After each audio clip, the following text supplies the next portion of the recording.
what makes executives roles so important. There are really two big functions of a leader or an executive. Okay. And whether we talk about someone who might be a director all the way up to CEO, it's the same two major functions. So when we're in those leadership roles, the first major function for us is focus. Our job is to create focus for others. They live in a messy, noisy world. Everything's urgent all the time. There is a hot sauce on everything, and our teams don't know what to focus on. So they need us as leaders to help them focus. The second major job and primary function of a leader is to create alignment, get everybody on the same page. And that is actually probably the most time-consuming job of any CEO. We often think CEOs are up there strategizing, they're up in the ivory tower. Not really. If they're lucky, they get maybe 4 or 5 hours a week to think about strategy. Most of their time is spent running around, making sure everybody's on the same page. And when they're not on the same page and someone's kind of left the herd, they're shepherding them back and bring them back into the herd. This is the Leadership Foundry podcast. I'm your host this week, Brandon Smith. And joining me is my wonderful and amazing producer, Whitney Mendoza. Whitney, how are you? Great, Brandon. How are you? I'm well. So our topic this week, I think, is a really interesting topic.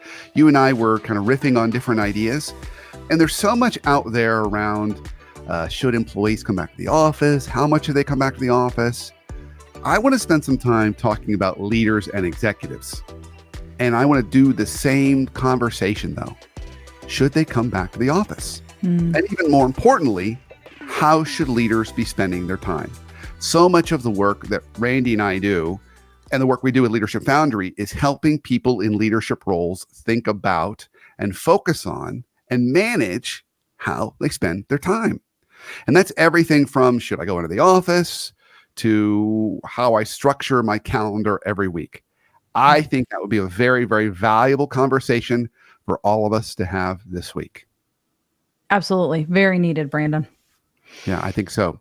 So let's start with the first one. So Whitney, you were sharing with me a little bit about this article you read that a lot of employees that are either using AI or kind of working out of their home office, it's creating efficiency, but it's also creating isolation.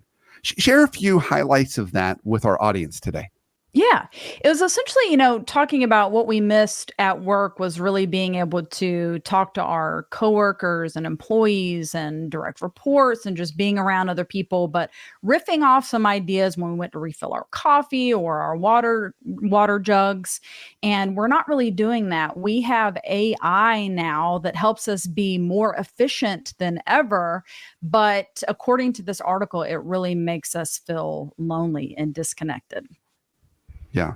So I've got a particular point of view around AI. While I like it as a tool that can be helpful, the colleagues that I know that use it probably the best way is they use it as an editor tool. However, I know a lot of people, particularly students in undergrad, that are using it as an author tool. Don't do that. While it feels good and easy to use AI as an author tool, it will damage your ability to author later. You're losing that muscle. So when we talk about author editor, you want to be an effective author to earn the right to be an editor. If you can't author, that's a problem. So the folks I know using AI at executive levels, they might use it to come back and say, well, let's just clean this up a little bit. That's a really good use of AI. But I do want to go back to this idea of isolation and how we use our time. So at a high level, when I think about leadership and I think about how what makes executives roles so important, there are really two big functions of a leader or an executive. Okay.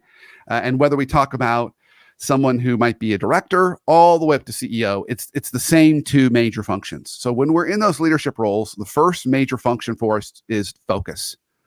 Our job is to create focus for others. They live in a messy, noisy world. Everything's urgent all the time. There is a hot sauce on everything, and our teams don't know what to focus on. So they need us as leaders to help them focus.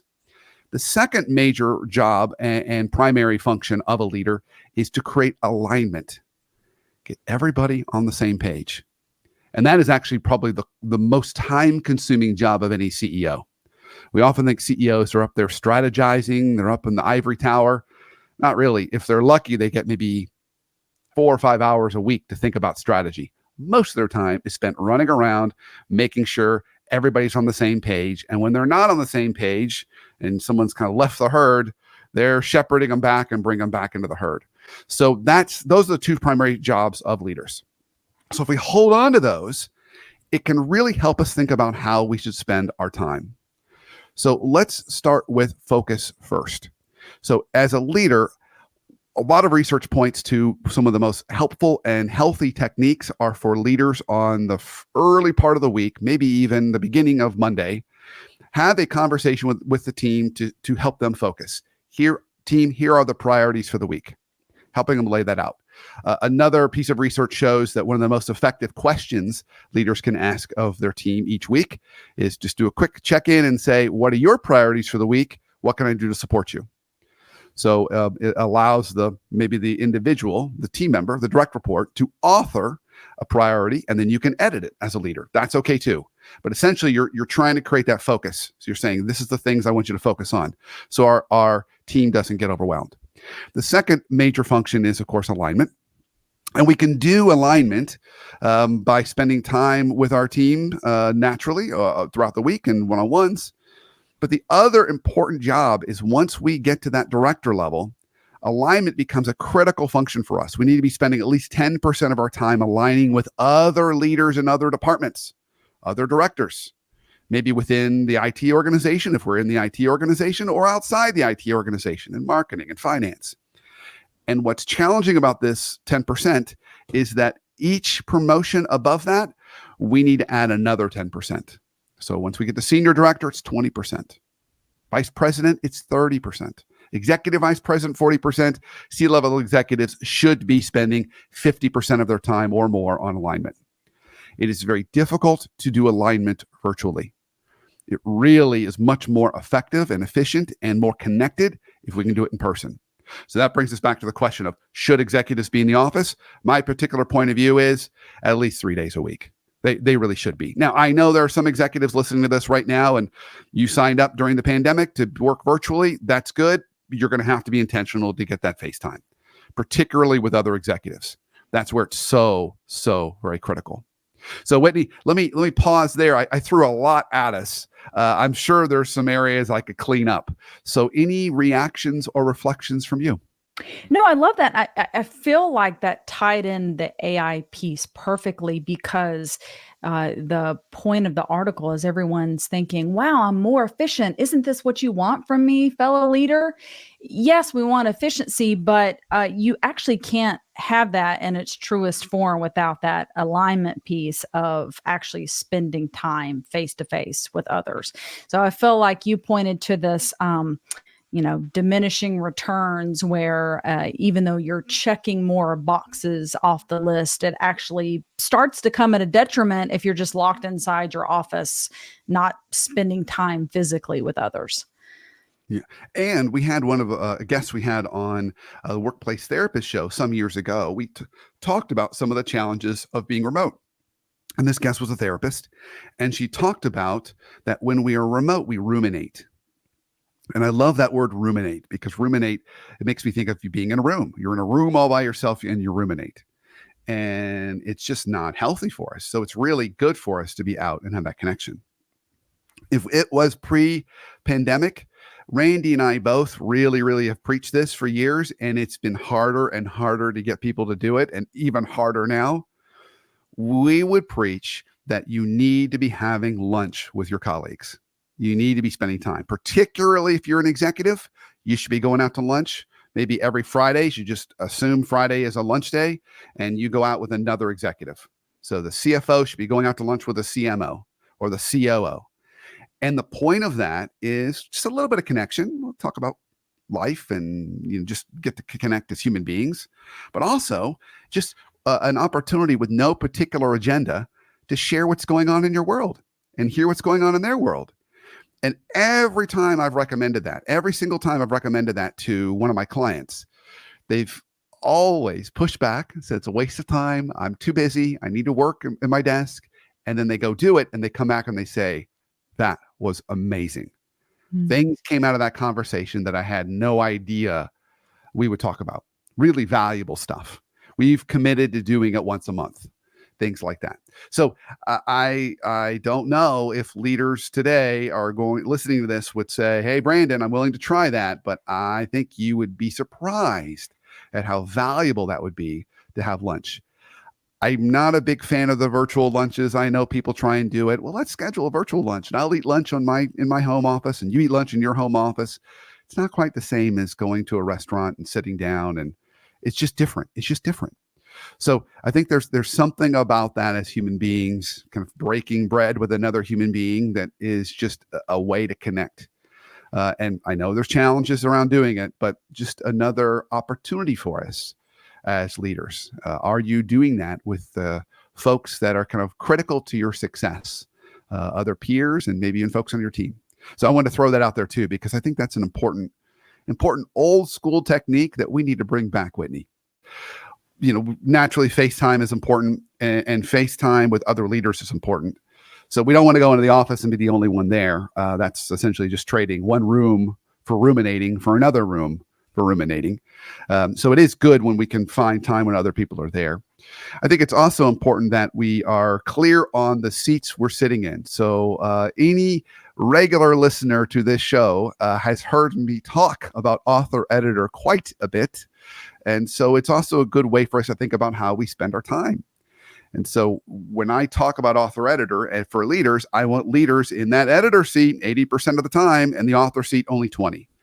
But I want them having their team members, their direct reports, bringing them things in one-on-ones to react to, not coming empty-handed. It's a better use of leaders' time to sit in that editor seat, and it allows us as leaders to coach and elevate the critical thinking of our team. That's our job as leaders.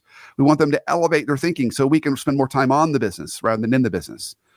Now, the things that I say leaders should be authoring goes back to what we've already talked about. When I talked about focus and alignment, the language I use is strategy and priorities, which is focus, and then culture, which is alignment.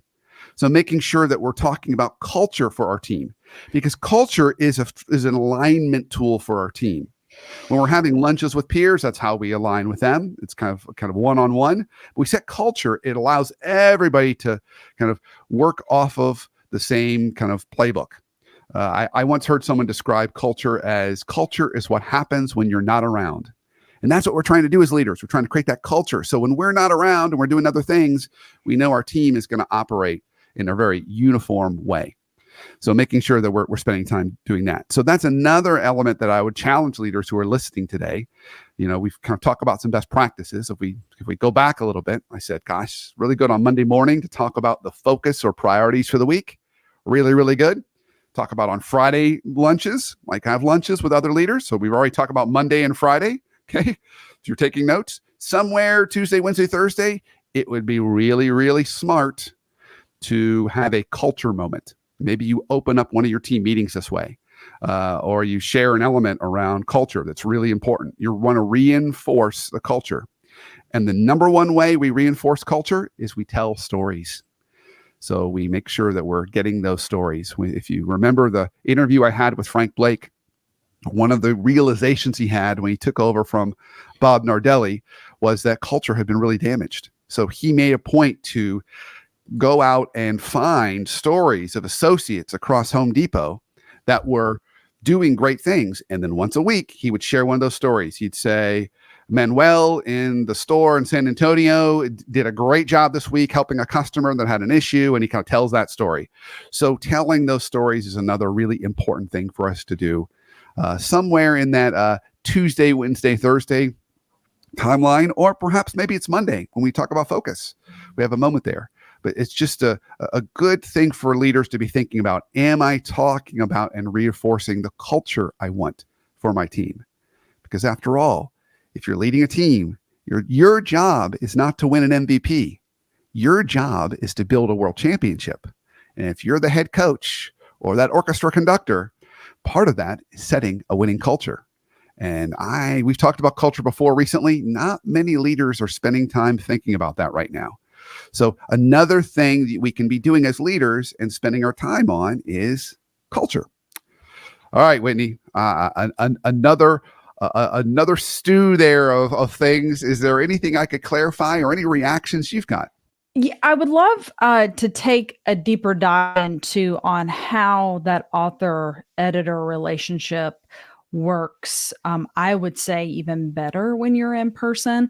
I know I have personally fallen into the trap where if it's just me in my office, I'll get in the habit of thinking, well, it's just easier for me to just do this thing because if I need Susie to help me, I have to schedule a Zoom meeting and we're texting and are you available? And, because sometimes it's difficult to just pick up the phone. You want to see them face to face. And so I feel like when we're in the office, it's just easier to have that collaboration because we can just walk down the hallway and ask someone to help us collaborate on something or give them that feedback of, I'd really like for you to think about this, bring a solution to me, and let's work on it together. I just feel like that's easier to do when we're a few steps away. Yeah. So a couple things we get from working in person, and it's really important because as human beings, we need this stuff. Okay. Mm. So first, I would add to your point, you can have the pop in impromptu moments. This. I feel so old when I say this phrase, and I feel bad that I feel old when I say this phrase. But you get water cooler talk. Yeah. I mean, if you're early 20 something, you have no idea what I'm talking about. But water cooler talk, there was literally a large water cooler in most break rooms. You go fill up your water bottle or whatever, and other folks come in and you just chat a little bit. So you get a little bit of that kind of like that in those impromptu conversations, but you can also just pop your head into a leader's office. I've got a client I'm working with right now, and one of his challenges is he's in a different floor of his leader. And he's got a peer who's on the same floor as the leader, and that peer is able to pop into the leader's office all the time, and as a result, that peer is getting a lot more opportunities than my client, even though my client has a very large team he's managing and running. He just doesn't get that face time. So you get the impromptu. That's one. The second one is you get playful moments that you don't get via Zoom and Teams. We've all worked in workplaces where all of a sudden something funny happens and everyone kind of bursts into laughter. You get that. That's a really healthy thing. You can have kind of inside jokes. You can have nicknames, all those little bonding moments that you get in person. You don't get that virtual because it's very tactical. It's very transactional. We've got an agenda. We've got a set amount of time, and we're going to work through it. Okay. You just don't get those small moments. And third is part of the second, but it's a little broader. So I did a TED Talk. It's been a little while now. I did a TED Talk a few years ago on the contagiousness of emotions in the workplace. And since the mid-1990s, there's been a growing body of research on this, that yes, emotions are contagious in the workplace. Not all emotions are equally contagious. Some emotions are more contagious than others. Anxiety being the most contagious. That translates, unfortunately, really well virtually. However, there's a lot of other emotions that are contagious that are good, positive emotions. And when we're a leader, it's like a factor of two. So when we're in a workplace, we can create that. I remember there was a organization I was working with, and it was a really well-run organization, really strong culture. They were in the kind of apartment world. And so they're all about kind of, managing renters and building those relationships. And so if the culture of the team is really strong, it's likely to then translate to residents. They're going to want to stay there longer, which is better for the business. First time I go in to meet the team and the CEO, I walk into the main office where the reception desk is. And it's a big circular desk. So it's a big open room, big circular desk. And on the other side of the desk, the CEO is standing on the desk. He's got his back to me. Okay. And he's standing to take a picture of the entire team. And it was just a fun, funny example. You don't often see CEOs standing on desks. And there he was.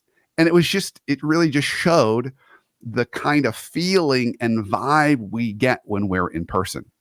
So it allows us to kind of promote the proper emotions and manage the emotions of our team a whole lot better when we are in person.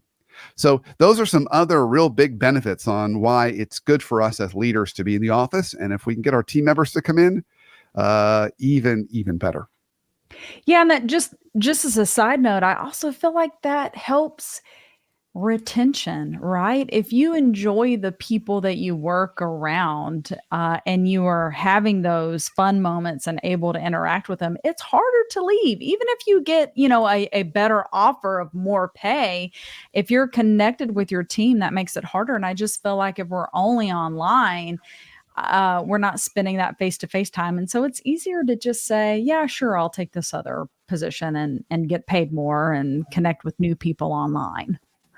Totally, 100%. I had a client of mine during the pandemic, and she had this realization because now she was working remotely and she'd always gone to the office every day. And she said, when I was going to the office, my team members, that was my community.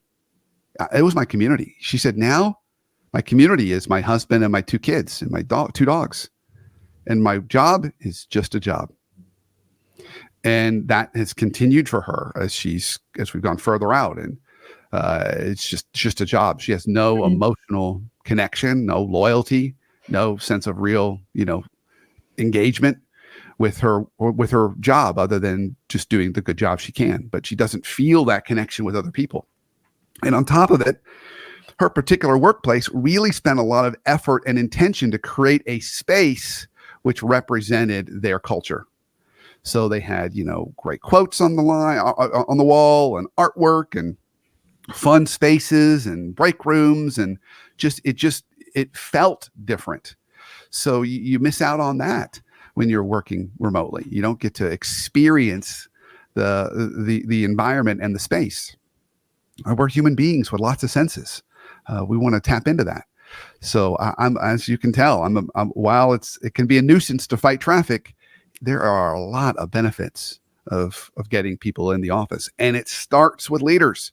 So it goes back to the point of our conversation today, making sure as a leader you're spending time in the office and as much as you can, but you're also doing some of these other things. So you are promoting that culture and alignment as well as kind of focus and priorities.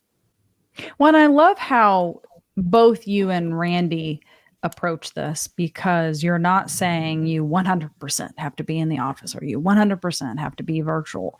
You're taking the way that the current world is and saying these are how we make these things align, to use one of our words today, to make it work for you. Sure, we understand you like being productive and don't want to, face that traffic, as you mentioned, Brandon, but there are just some things that you just can't get unless you're in person. And I love this practical way of being able to blend the two worlds of virtual and in person that we're currently working with. I mean, there are ways to make it work. Yeah, there are. Now, let's say you're listening to this and you're saying, well, Brandon, either of these options. Brandon, I am remote and I live on the other side of the country. Or Brandon, I don't want to go in the office. I'm sorry. I'm just not going to do that. Okay. You don't have to, but you're going to miss out on all the things we talked about. And if you want to then overcome that or make up for that, it's going to require a lot of extra work on your end. So let's say either you can't or you don't want to go into the office. Well, you can't just do business as usual with Zoom calls and Microsoft Teams calls and everything else. That's not going to cut it. You're not going to get the alignment and the stickiness of culture that you need. So you're going to have to start creating videos once a week. Just quick videos, maybe on your back deck or in your kitchen, a little more casual to bring that connection in, and just spend some time either maybe talking about culture or talking about priorities for the week, or maybe talking about something personal and how you reflected on it and how it has something to do with business. You're going to have to create proxies or, pseudo replacements for the things that you're not getting that you would have gotten if you're in the office. So if you're a leader saying you don't want to go in, that's fine. Just know if you're going to do this right, you've just signed up for some extra work, because you're going to need to make some artificial replacements and quick homemade videos in casual settings that you can send out just to your team are easy and really good ways to do that. Quick follow-up question on that, Brandon. What if we need to deliver some, I was going to call it candorous feedback. I don't really I'm creating a word, but having a candor conversation. Cavernous. Yes, kangaroos. I don't know. Going into this big hole of candor. But how do you navigate that? I know that you're going to say that of course is always better in person. How does that work if you're unable to come into the office? Okay, so the reason why, Whitney, your instinct would say that I would say it should be done in person, and that's a fair one. That's the right one. I am going to say that, and the reason why is because emotions are much easier cavernous, candrous. It's much easier for those emotions to connect with someone when they're in person. And the reason why we want emotions in a candid conversation is if the goal is to get that person to make change and continue to work with you, you want that feedback to be delivered in a way that not only they hear it, but they also know they're okay. Mm. Because what frightens people about candid feedback is it often taps into something back in their history where they had a critical parent or a critical teacher or some critical voice, and they feel like bad feedback means they're not going to be okay and they're going to be exited. Okay. And it's a lot easier for people to feel okay when they're in person. Because they can leave your office and they can walk by and see you still smiling at them later today. They can pick up on that energy. Sure. And so we want to make sure that feedback is delivered in a, not an angry way, of course, just in a calm way, but also a way to let them know you're good. And this is a real issue that needs to be addressed. But I want to work with you and I want it to be addressed so we can continue to work together. We want people to leave that meeting feeling that way, that they're feeling supported and they're feeling cared for, and have that not take away from the seriousness or the substance of the actual candid message. So we're trying to do that. It's a lot easier to do that in person. If we're doing it virtually, it just requires a few more extra steps, and we have to say things more intentionally.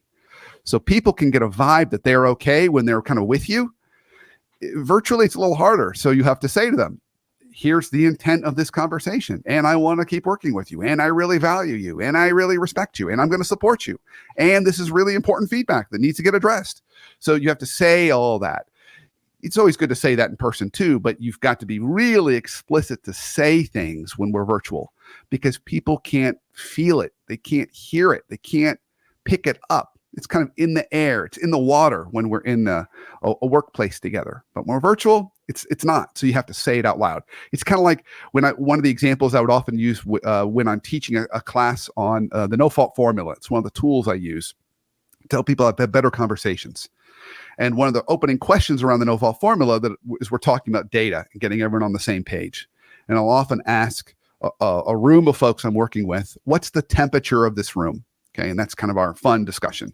And folks will have different, opinions on what it means to be, temperature of the room and if it's hot or cold and all those sorts of things. But regardless, we're all sitting in the same room at the same temperature. We may have different interpretations of the temperature, but it's 72 degrees. It's all the same temperature. When you're working remotely, everyone's got their thermostat set different. They're in their different air, different room.